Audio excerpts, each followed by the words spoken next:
Deleting a table in Confluence is quick and straightforward. Here's how to do it. Open the page in edit mode. Navigate to the Confluence page containing the table you want to delete. Click the edit button at the top right of the page to enter editing mode. Select the table. Click anywhere inside the table to activate it. Once selected, you will see the Table Formatting toolbar appear above the table with options like adding or removing rows and columns. Delete the table. There are a couple of ways to delete the entire table. Using the toolbar. With the table selected, click the Table Options button in the toolbar. From the drop-down, select Remove Table.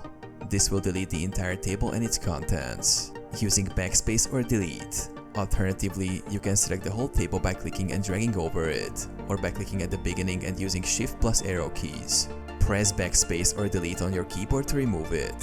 Save the page. Once the table is deleted, click Publish to save the changes.